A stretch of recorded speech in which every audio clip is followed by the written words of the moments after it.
أعوذ بالله من الشيطان الرجيم بسم الله الرحمن الرحيم السلام عليكم ورحمة الله وبركاته إلى حضرة النبي المصطفى محمد صلى الله عليه وسلم وإلى كافة الأنبياء والأولياء والصالحين شيء لله لهم الفاتحة أعوذ بالله من الشيطان الرجيم بسم الله الرحمن الرحيم الحمد لله رب العالمين الرحمن الرحيم مالك يوم الدين إياك نعبد وإياك نستعين اهدنا الصراط المستقيم صراط الذين أنعمت عليهم غير المغضوب عليهم ولا الضالين آمين الحمد لله رب العالمين وبه نستعين على أمور الدنيا والدين والصلاة والسلام على أشرف الأنبياء والمرسلين سيدنا ومولانا محمد وعلى آله وأصحابه أجمعين قال رب اشرح لي صدري ويسر لي أمري واحلل عقدة من لساني يفقه قولي سبحانك لا علم لنا إلا ما علمتنا إنك أنت العليم الحكيم اللهم يا عليم علمنا من علمك ما ترضى به عنا ولا تؤاخذنا بما تعلمه منا يا حليم خلقنا بخلق الحلم وحققنا بحقائق العلم ربنا افتح بيننا وبين قومنا بالحق وأنت خير الفاتحين ولا حول ولا قوة إلا بالله العلي العظيم أما بعد. Alhamdulillah, pertama sekali marilah sama-sama kita merafakkan syukur pada Allah Subhanahu wa taala. Pada malam ini kita diberi keizinan oleh Allah untuk berada di rumah Allah, melaksanakan ibadah secara berjemaah, melaksanakan ibadah sunat, dan kita berada dalam majlis ilmu yang sangat mulia. Mudah-mudahan kita semua dilimpahi rahmat, keberkatan, keredaan dan keampunan daripada Allah Subhanahu wa taala. Insya-Allah kita sambung perbincangan kitab Hadis Qudsi pada muka surat 138. Masih lagi dalam perbincangan berkaitan dengan cinta Allah. Cinta Allah Subhanahu wa taala. Manusia-manusia yang dicintai oleh Allah Subhanahu wa taala, muka surat 138 138 berkaitan masih lagi dalam tajuk cinta Allah Subhanahu wa taala. Perkara yang ke-20, kita masuk balik pada perkara yang ke-20. Bismillahirrahmanirrahim. Qala al-musannif rahimahullah nafa'ana bi'ulumihi fid darain amin. Antara orang-orang yang dicintai oleh Allah Subhanahu wa taala ialah orang yang pemaaf. Nabi SAW bersabda, sesungguhnya Allah itu pemaaf, Dia suka memaafkan. Allah itu pemaaf, sesungguhnya Allah itu pemaaf. Dia, yakni Allah, suka memaafkan. Memaafkan apa-apa kesilapan yang dilakukan oleh seseorang hamba-Nya. Yang mana Allah ini sifat Dia antaranya Maha Pemaaf. Maknanya kalau sekiranya sebanyak mana hamba itu melakukan dosa dan dia bertaubat, beristighfar, memohon ampun kepada Allah, memohon maaf kepada Allah Subhanahu wa taala, maka Allah bersedia untuk memaafkannya. Selagi mana roh dia tidak sampai ke halkum. Itu yang pertama. Ataupun selagi mana matahari tidak terbit di sebelah barat, yang disebut sebagai tanda kiamat. Antara tanda kiamat besar ialah matahari terbit di sebelah barat. Maka apabila terbitnya matahari di sebelah barat, tidak ada lagi peluang untuk seseorang hamba bertaubat kepada Allah Subhanahu wa taala. Selagi mana tidak berlaku perkara tersebut, maka Allah Subhanahu wa taala bersedia untuk memaafkan hamba-hambanya walau seberat mana ataupun sebanyak mana kesalahan dosa seseorang hamba Allah Subhanahu wa taala. Begitu juga kita sebagai seorang manusia, antara sifat penghuni syurga adalah mereka yang memiliki sifat memaafkan orang lain. Jadi antara sifat penghuni syurga, ahli syurga adalah memaafkan orang lain. Firman Allah Subhanahu wa taala yang bermaksud, dan orang-orang yang memaafkan kesalahan orang, dan ingatlah Allah mengasihi orang-orang yang berbuat perkara-perkara yang baik. Jadi perkara-perkara yang baik salah satunya ialah bersifat dengan pemaaf. Di kalangan kita sebagai orang Islam, sebagai orang yang beriman kepada Allah Subhanahu wa taala, kepada Rasul dan seumpama dengannya, antaranya ialah bersifat dengan sifat pemaaf. Dan ini yang disebut oleh Allah Subhanahu wa taala dalam surah Ali Imran ayat 134. Allah suka kepada orang-orang yang berbuat kebaikan, antaranya suka memaafkan kesalahan orang lain. Disebut oleh Allah Subhanahu wa taala. Memaafkan memang sangat sukar dilakukan. Kita payah kada sudut seseorang hamba apabila dilakukan sesuatu perkara yang tidak disukai, kadang-kadang sampai tahap sukar untuk memaafkan seseorang. Biasanya apabila seseorang itu dizalimi ataupun disakiti, pasti dia mahu membalasnya. Dia nak balaslah. Tidak ada yang boleh melakukan sifat pemaaf kecuali mereka yang mempunyai keimanan yang tinggi. Jadi kalau kita ini berada pada tahap keimanan yang tinggi, dan kita kena berusaha untuk memantapkan iman kita. Antara cara untuk memantapkan iman ialah dengan kita menuntut ilmu. Kita menuntut ilmu agama, mencari dan menggali rahsia-rahsia ilmu dalam agama Islam ini, berkaitan dengan akidah, berkaitan dengan fiqh, berkaitan dengan tasawuf, ulumul Quran, berkaitan dengan Al-Quran, hadis-hadis Nabi SAW, akhlak dan sebagainya. Maka itu salah satu daripada cara untuk meningkatkan iman seseorang kepada Allah Subhanahu wa taala.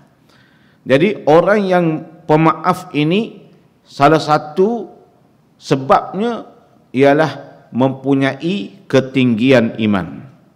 Nabi SAW juga menyatakan, orang yang dekat dengannya, dengan Nabi SAW pada hari kiamat kelak adalah antaranya orang yang berakhlak mulia.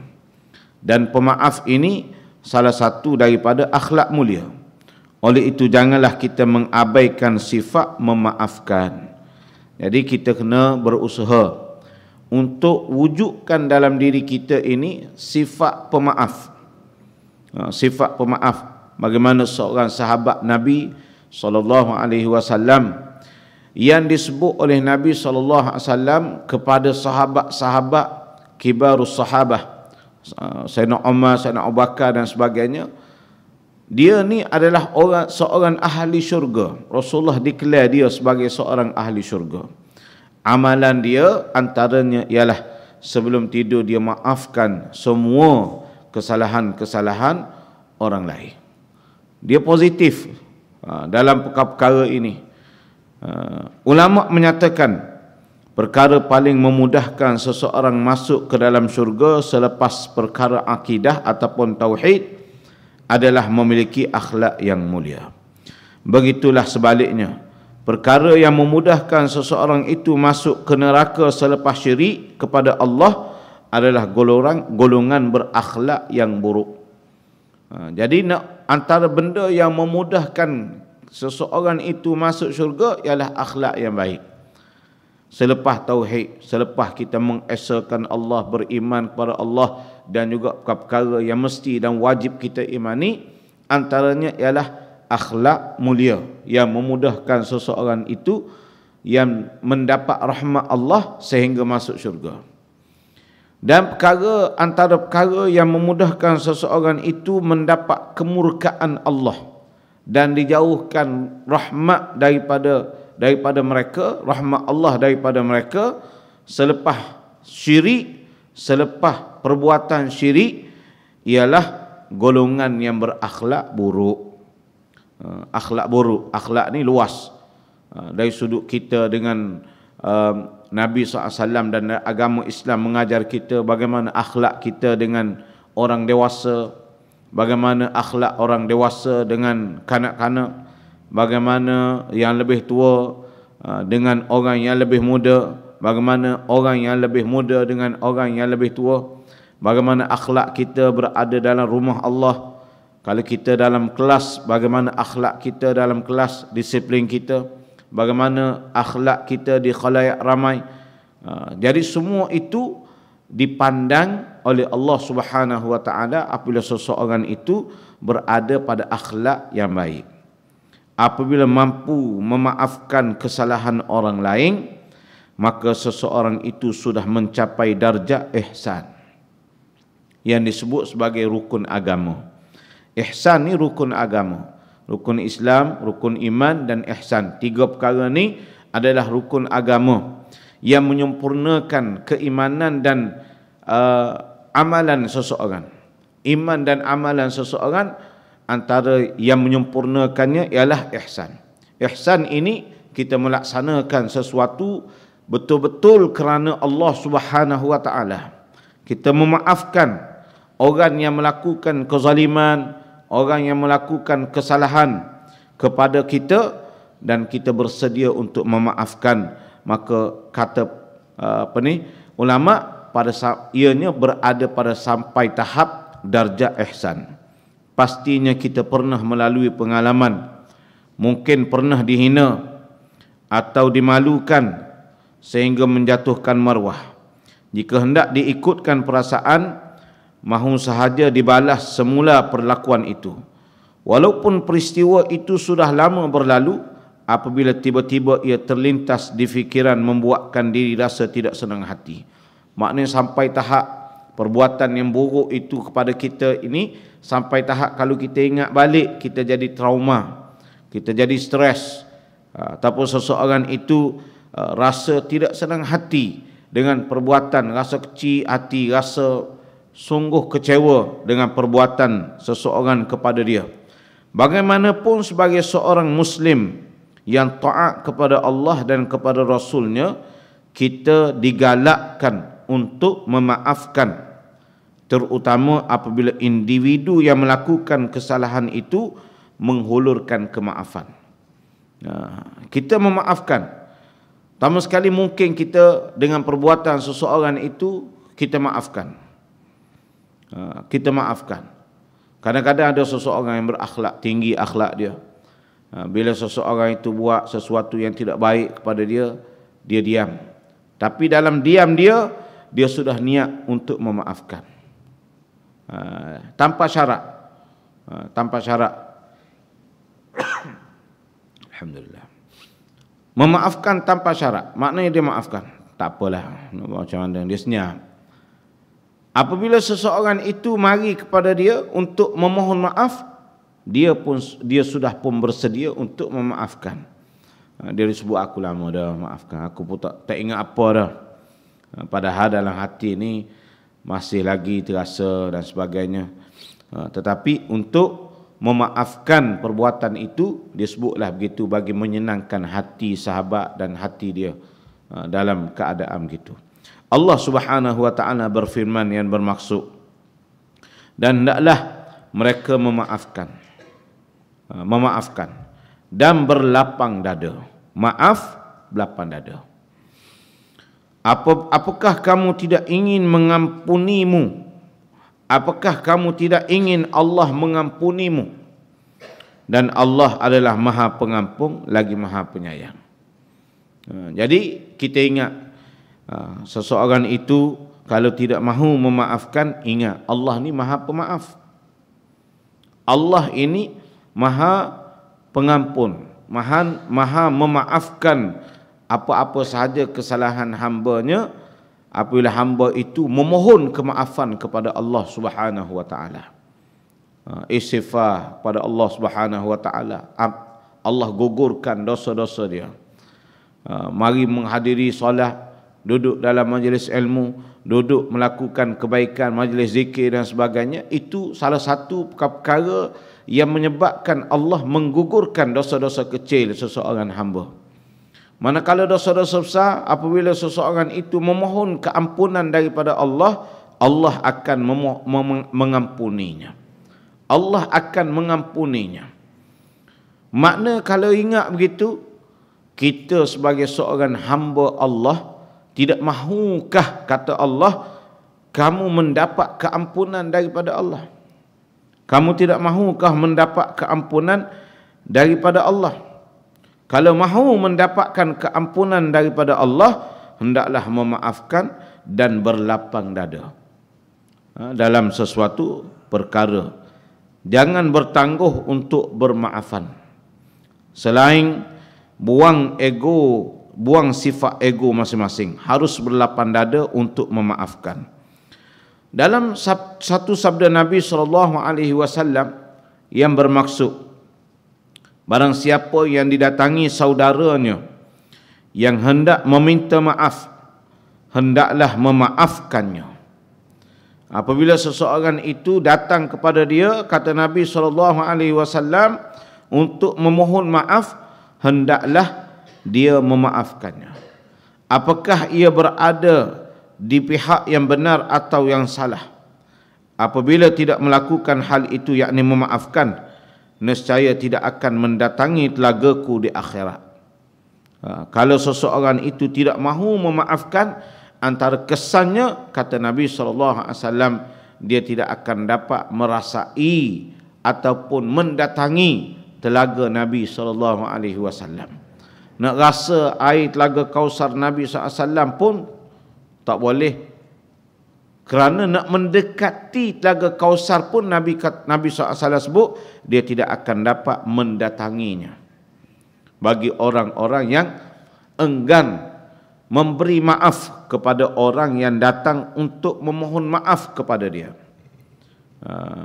Jadi dalam apa keadaan sekalipun, apabila seseorang itu datang untuk memohon maaf, maafkan dia. Jadilah kita seorang pemaaf. Apabila itu berlaku, pastinya tiada perasaan seseorang untuk membalas dendam. Bila dah maafkan, maka tak adalah perasaan untuk balas dendam ataupun bermusuhan berlanjutan. Bukan juga termasuk dalam kategori pemaaf seandainya sudah memberi maaf, namun di hati masih bersarang rasa kesal dan benci. Maaf tapi benci dan kesal tu ada lagi. Benci aku kepada dia, duduk belakang dia benci. Kawan tu dah minta maaf, dia pun sebut okey tak apa, tak ada masalah, aku maafkan. Tapi bersarang lagi dalam hati. Kawan tu buat baik, dia rasa benci, dia rasa tak betul dan sebagainya. Jadi kata ulama, tak termasuk lagi dalam kategori pemaaf. Bukan lagi termasuk orang yang pemaaf begitu tu. Allah Subhanahu wa taala berfirman yang bermaksud, dan segeralah kamu kepada keampunan daripada Tuhan kamu dan syurga yang luasnya seluas langit dan bumi yang disediakan bagi orang-orang yang bertakwa, iaitu orang yang mendermakan hartanya kepada masa senang, pada masa senang dan susah, orang yang menahan kemarahannya, dan orang yang memaafkan kesalahan orang.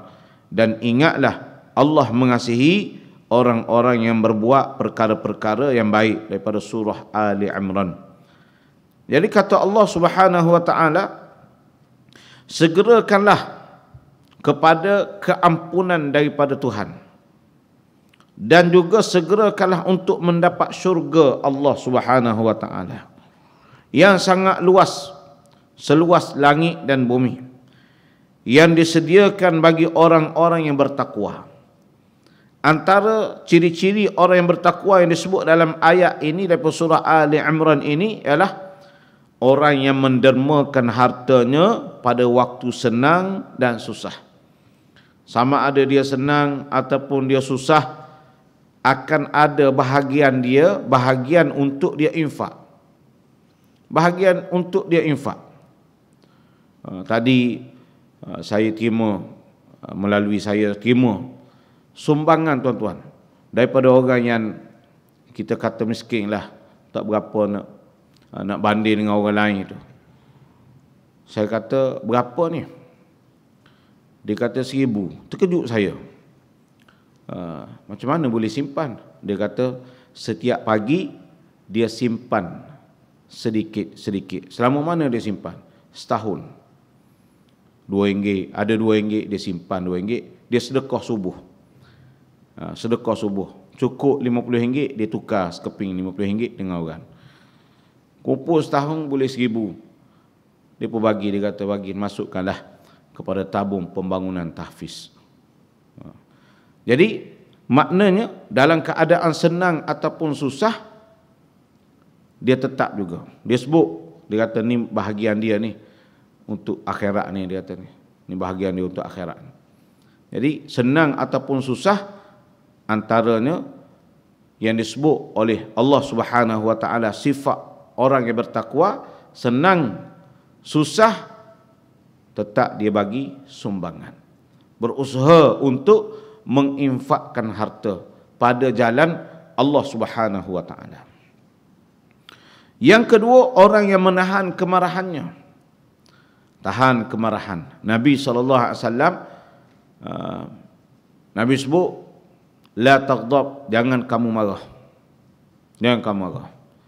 Dan Nabi SAW kalau nak marah, Rasulullah SAW akan melakukan sesuatu. Masuk dalam bilik, duduk diam ke. Kalau kita nak marah, ambil wuduk, dia ajar dalam Islam. Kalau kita berdiri, duduk. Tak tahan marah juga, baring. Maknanya buatlah sesuatu supaya kita dapat redakan kemarahan kita. Kerana kemarahan ini, apabila berlaku seseorang, apabila terjadi kemarahan pada seseorang, maka sangat mudah syaitan menghasut dia. Sangat mudah syaitan menghasut dia. Sehingga dia melakukan kadang-kadang perkara yang di luar batas. Mungkin dia marah dan dia berada di pihak yang benar. Tetapi apabila dia melakukan sesuatu keputusan dalam keadaan marah, ia salah satu daripada keadaan yang tidak baik, yang mungkin selepas habis kemarahan dia akan menyesal dengan keputusan dia. Mungkin dia di pihak yang benar, tapi oleh kerana marah dia tu terlalu kuat sangat sehingga dia buat keputusan. Keputusan itu selepas habis kemarahan, dia menyesal dengan perbuatan dia. Jadi apabila seseorang marah, redakan kemarahan. Ambil wuduk ke, mandi ke, buatlah sesuatu untuk menghilangkan kemarahan. Dan jangan sekali-kali ambil apa-apa keputusan. Buat apa-apa keputusan semasa marah. Relax sekejap. Berapa hari kita boleh tenangkan hati? 3 hari. Tunggu selepas 3 hari.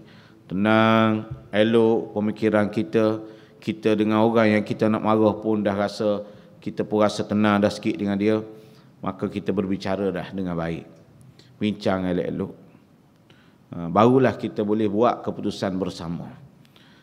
Kalau tak boleh juga, tenangkan lagi, hilangkan kemarahan. Jadi kata Allah Subhanahu wa taala, antara orang yang bertakwa kepada Allah Subhanahu wa taala ialah orang yang boleh menahan kemarahannya.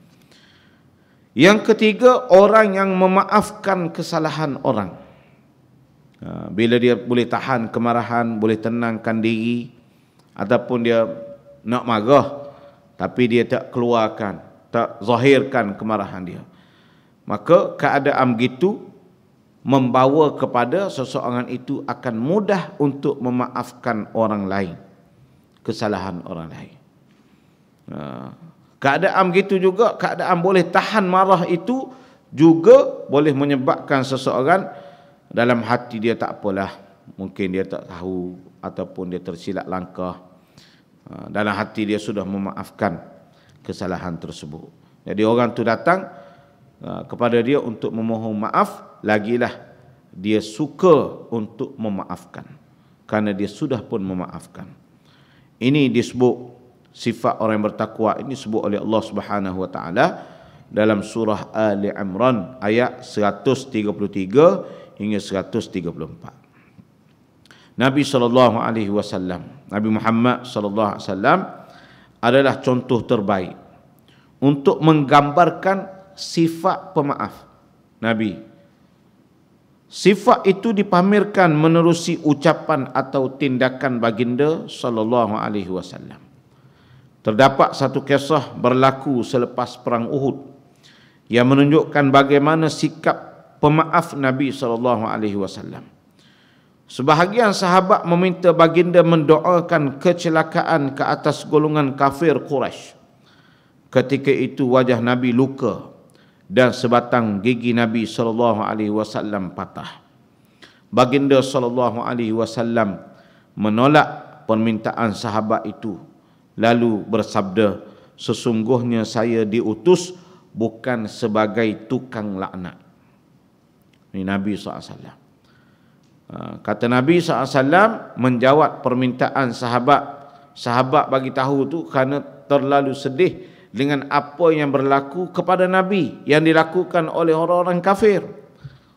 Tapi Nabi SAW jawab, sesungguhnya saya diutus bukan sebagai tukang laknat, tetapi saya diutus untuk menjadi pendakwah dan penyebar kasih sayang. Ya Allah, ampunilah kaumku, sesungguhku mereka tidak punya pengetahuan. Nabi SAW berdoa. Sahabat minta supaya Allah Ta'ala apa-apakan mereka, laknat mereka dan sebagainya. Tapi Rasulullah mengatakan, aku diutuskan bukan untuk menjadi tukang laknat, tetapi aku diutuskan untuk menyeru manusia kembali kepada Allah Subhanahu wa Ta'ala dan menyebarkan kasih sayang di kalangan sesama manusia. Lalu Nabi SAW berdoa, wahai Allah, ampunilah kaumku, sesungguhnya mereka tidak mempunyai pengetahuan. Kalau kita lihat sejarah Taif, bagaimana Nabi SAW dihalau oleh penduduk Taif, pemimpin Taif, penduduk Taif, sehingga Nabi SAW terpaksa berundur, berehat di satu tempat, dan dalam perjalanan pulang ke Mekah, Rasulullah SAW didatangi oleh malaikat gunung, malaikat bukit. Rasulullah SAW didatangi oleh malaikat gunung dan menyatakan kepada Nabi SAW bahawa dia bersedia untuk melakukan arahan Nabi SAW, permintaan Nabi SAW sekiranya Nabi mahu. Apa dia? Mengangkat bukit, menghampak kepada penduduk Taif dan penduduk Mekah, kerana mereka telah menzalimi Nabi SAW, menganiayai orang-orang Islam pengikut Nabi SAW. Tetapi Nabi SAW menjawab, tidak. Nabi tidak menerima dan Nabi tidak mahu meminta itu daripada malaikat. Tetapi Nabi SAW berdoa supaya Allah Subhanahu wa Ta'ala menjadikan daripada tulang, daripada sulbi-sulbi penduduk Taif, jadikan mereka orang-orang yang beriman kepada Allah Subhanahu wa Ta'ala. Berkat doa Nabi, Taif adalah penduduknya daripada kalangan orang-orang yang beriman. Bahkan sepupu Nabi Abdullah bin Abbas radhiyallahu anhuma meninggal dunia di Taif dan dikebumikan di Taif. Yang kalau kita pergi ke Taif, kita akan pergi ziarah Masjid Ibnu Abbas. Di situ adanya masjid sahabat dan juga sepupu baginda Nabi sallallahu alaihi wasallam. Itulah sifat pemaaf Nabi sallallahu alaihi wasallam. Bersedia untuk memaafkan apa-apa sahaja keadaan. Yang penting Rasulullah SAW melaksanakan kerja-kerja yang diamanahkan oleh Allah Subhanahu wa taala. Begitu juga Allah Subhanahu wa taala yang bersifat Maha Pemaaf. Maka kita sebagai hamba Allah dan juga umat Nabi SAW hendaklah bersifat dengan sifat pemaaf. Walaupun lubuk hati kita ni adalah sikit-sikit, tetapi kita zahirkan dan juga kita berusaha zahir dan batin kita untuk beramal dengan sifat pemaaf. Karena sifat pemaaf ini seseorang itu mendapat keampunan daripada Allah Subhanahu wa taala, seseorang itu mendapat kasih sayang Allah Subhanahu wa taala, dan seseorang yang pemaaf ini akan tergolong daripada kalangan orang-orang yang bertakwa kepada Allah Subhanahu wa taala. Seterusnya, antara perkara ataupun perbuatan yang seseorang itu buat dan Allah suka ialah orang yang kekal dalam kebiasaannya yang baik. Orang yang kekal dalam kebiasaannya yang baik, iaitu Nabi SAW sebut amal perbuatan yang disukai Allah ialah yang kekal dilakukan meskipun sedikit. Ahabbul a'mali ila Allah Ta'ala adwamuha wa in qalla. Adwamuha wa in qalla. Rasulullah SAW bersabda, amalan yang paling dicintai oleh Allah Subhanahu wa taala antaranya, amalan yang paling dicintai oleh Allah Subhanahu wa taala antaranya ialah amalan yang berterusan. Amalan yang berterusan walaupun jumlahnya sedikit. Walaupun jumlahnya sedikit. Amalan yang paling dicintai Allah Subhanahu wa taala terhadap hamba-Nya, antara amalan yang paling dicintai oleh Allah Subhanahu wa taala terhadap hamba-Nya adalah yang dilakukan secara berterusan walaupun jumlahnya sedikit. Apa yang kita boleh buat? Yang wajib tu wajiblah. Sembahyang 5 waktu wajib. Masuk bulan puasa wajib. Apa lagi wajib? Kita mampu melaksanakan ibadah haji, jatuh wajib kita buat. Ataupun perbuatan-perbuatan yang wajib yang boleh kita buat, maka kita kena buat. Yang dikira sebagai mukallaf, yang mempunyai tanggungjawab kita sebagai hamba Allah Subhanahu wa taala, yang disebut sebagai fardu ain, perkara yang mesti kita buat, kita tahu dan kita kena buat. Selain daripada itu, ada amalan-amalan yang kita boleh buat walaupun sedikit. Macam saya sebut tadi, sedekah. Berapa ringgit sehari? RM1. Ada kawan saya, dia akan, yang tadi cerita lain, yang ni cerita lain pula. Sahabat saya, dia akan sediakan satu hari RM1 untuk dia sedekah. Dia buat dah lama dah, tapi dia baru bagi tahu kepada saya, kongsi cerita amalan dia. Bukan untuk dia, tetapi untuk menggalakkan kita buat juga.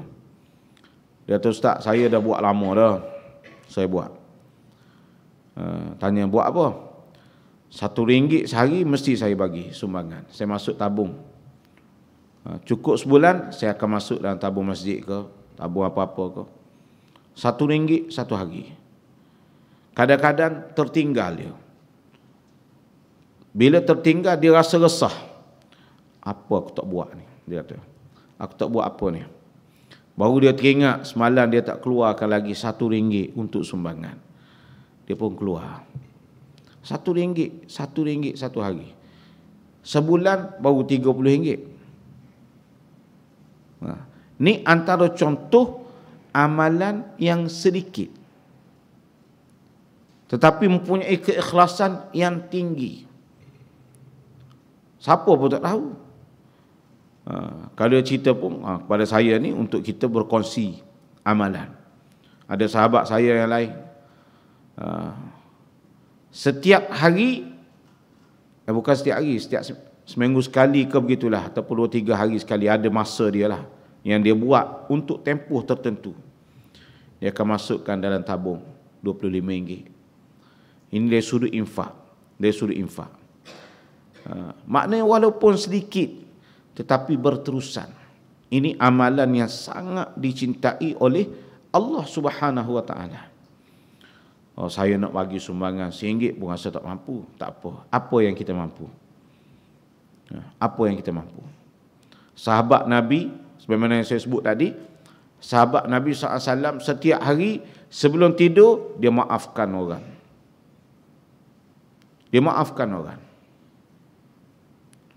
Dan dia berazam esok dia tidak mahu membuat sesuatu masalah dengan manusia. Setiap hari dia akan buat begitu.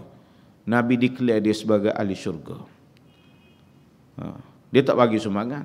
Adalah dia bagi sumbangan, kita tak tahulah cerita tu yang disebut oleh Nabi SAW dalam hadis keadaan begitu.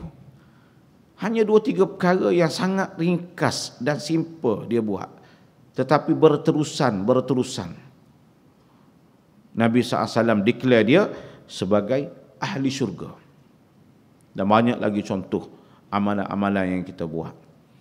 Banyak, kita ada lidah, kita ada kemampuan, ada akal yang Allah Ta'ala bagi, cerdik, boleh berfikir, boleh ingat, boleh zikir, selawat kepada Nabi SAW setiap hari, beristighfar pada Allah setiap hari. Salah satu perkara yang sangat-sangat mudah, untuk kita buat. Sedikit, walaupun sedikit, tetapi dia berlanjutan, kita buat selalu. Menurut Ibn Rajab dalam kitabnya Taiful Ma'arif, balasan dari amalan kebaikan adalah amalan kebaikan selanjutnya. Maknanya dia tenang dalam melakukan kebaikan. Dia tenang. Barang siapa melaksanakan kebaikan lalu melanjutkan dengan kebaikan lainnya, maka itu adalah tanda diterimanya amalan yang pertama. Begitu pula barang siapa yang melaksanakan kebaikan namun dilanjutkan dengan amalan keburukan, maka itu adalah tanda tertolaknya atau tidak diterimanya amalan kebaikan yang telah dilakukan. Bila keadaan gini berlaku kepada kita ataupun kepada seseorang, cepat-cepat istighfar kepada Allah Subhanahu Wa Taala. Buat kebaikan, selepas itu buat keburukan, buat maksiat. Segerakan istighfar, mohon keampunan daripada Allah Subhanahu Wa Taala. Lakukan amal baik berterusan walaupun sedikit. Alqamah pernah bertanya kepada Ummul Mukminin Aisyah radhiyallahu anha, "Wahai Ummul Mukminin, bagaimanakah Rasulullah sallallahu alaihi wasallam beramal? Apakah baginda mengkhususkan hari-hari tertentu untuk beramal?" Lalu Aisyah radhiyallahu anha menjawab, "La, kana amaluhu dimatan. Wa ayyukum yastati'u ma kana Rasulullah sallallahu alaihi wasallam yastati'u." Aisyah jawab pada Alqamah, tidak. Amalan Nabi sallallahu alaihi wasallam, kata Aisyah radhiyallahu anha, amalan beliau sallallahu alaihi wasallam adalah amalan yang berterusan, yang rutin, berterusan. Amalan Nabi sallallahu alaihi wasallam amalan rutin, berterusan. Siapa sahaja di antara kalian, kata Aisyah radhiyallahu anha, pasti mampu melakukan apa yang baginda sallallahu alaihi wasallam lakukan. Maknanya sangat simple. Rasulullah bagi contoh kepada kita. Imam An-Nawawi rahimahullah mengatakan, ketahuilah bahawa amalan yang sedikit namun berterusan dilakukan itu lebih baik dari amalan yang banyak namun cuma sesekali saja dilakukan. Amalan sedikit yang rutin dilakukan akan memudahkan amalan ketaatan, zikir, pendekatan diri kepada Allah Subhanahu Wa Taala, niat dan keikhlasan dalam beramal juga akan membuat amalan tersebut diterima oleh Allah Subhanahu Wa Taala. Jadi amalan sedikit kata Imam Nawawi rahimahullah, dilakukan akan memudahkan amalan ketaatan. Amalan sedikit itu antara benda yang memberi kesan baik, kata Imam Nawawi rahimahullah, ialah kita akan dapat melakukan ketaatan kepada Allah Subhanahu wa taala. Kita dapat berzikir kepada Allah Subhanahu wa taala. Kita dapat mendekatkan diri kepada Allah Subhanahu wa taala. Ini kesan-kesan yang baik apabila seseorang itu melakukan amal kebaikan yang sedikit tetapi berterusan. Setiap hari dia boleh berzikir pada Allah. Setiap hari dia boleh melakukan ketaatan kepada Allah Subhanahu wa taala. Setiap hari dia boleh mendekatkan diri kepada Allah Subhanahu wa taala.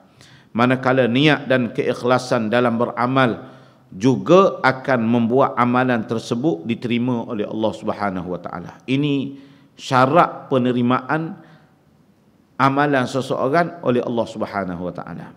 Syarat utamanya ialah ikhlas.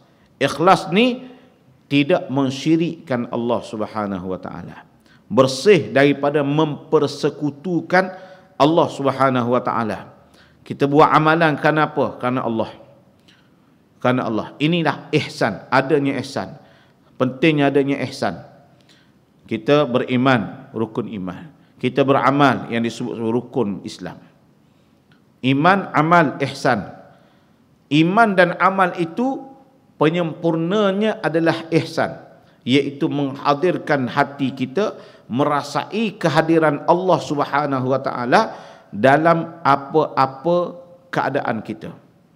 Sakit kita, senang kita, susah kita, kita berzikir, kita melakukan taat pada Allah, baca Quran kita, sehingga hatta hadir kita kepada majlis ilmu pada hari ini, kalau Allah tidak mengizinkan, kita tak akan sampai.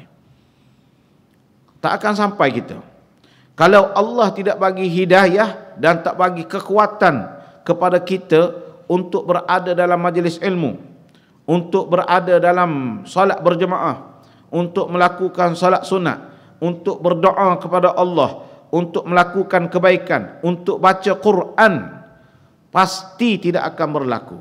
Semuanya kebergantungan kita kepada Allah Subhanahu wa taala. Yang mengizinkan, yang menggerakkan, yang memberi kita kekuatan sehingga kita berada dalam dapat melakukan sesuatu kebaikan dengan izin Allah Subhanahu wa taala. Jadi keikhlasan itulah yang disebut oleh ulama salah satu benda yang sangat penting, bahkan Nabi SAW menitik beratkan dalam perkara-perkara ini. Juga akan membuat amalan tersebut diterima Allah, iaitu keikhlasan. Amalan sedikit yang rutin dilakukan akan memberikan ganjaran yang besar dan berlipat dibandingkan dengan amalan yang banyak namun sesekali sahaja dilakukan. Jadi apabila kita melakukan sesuatu amalan ataupun sesuatu kewajipan, salah satu perkara yang dilihat ialah keikhlasan seseorang. Keikhlasan seseorang, setiap amalan kita ini akan diberi ganjaran oleh Allah Subhanahu wa taala. 10 hingga 700 kali ganda ataupun berganda-ganda lebih daripada itu. Melihat salah satunya ialah keikhlasan seseorang pada Allah Subhanahu wa taala dalam melakukan sesuatu amalan. Ini yang disebut oleh Syarah An-Nawawi 'ala al-Muslim. Amalan yang sedikit tetapi berterusan akan mencegah masuknya virus futur. Bukan COVID-19, COVID-19, Omicron ke ataupun sebagainya. Virus futur. Virus futur ni apa dia? Virus penat atau jemu untuk beramal. Ni bahaya juga ni. Virus ni. Rasulullah SAW bersabda, "Walikulli amalin syirrah, walikulli syirratin fatrah, faman yakun fatratuhu ila sunnah faqad ihtada, wa man yaku ila ghairi zalika faqad dhalla. Setiap amal itu pasti ada masa semangatnya, kata Nabi SAW. Ada masa semangatnya. Dan setiap masa semangat itu pasti ada masa futur ataupun masa malas dia. Barang siapa yang kemalasannya masih dalam sunnah, yakni masih dalam petunjuk Nabi SAW, maka dia berada dalam petunjuk. Namun barang siapa yang keluar dari petunjuk, ketika dia malas itu, dia keluar daripada petunjuk Allah Subhanahu wa taala, petunjuk Nabi SAW, sungguh dia telah menyimpang, kata Nabi sallallahu alaihi wasallam. Sebab tu kita kena berhati-hati. Rasa mari malas tu beristighfar pada Allah, semak diri, koreksi diri kita, muhasabah diri, kenapa aku malas, apa masalah, istighfar pada Allah Subhanahu wa taala dan cuba lawan. Maka mudah-mudahan kita termasuk dalam kalangan orang-orang yang istiqamah melaksanakan sesuatu amal soleh walaupun sedikit. Masuk insya-Allah. Dah masuk. Jadi insya-Allah kita akan sambung lagi dalam perbincangan berkaitan dengan orang-orang yang dicintai oleh Allah Subhanahu wa taala pada masa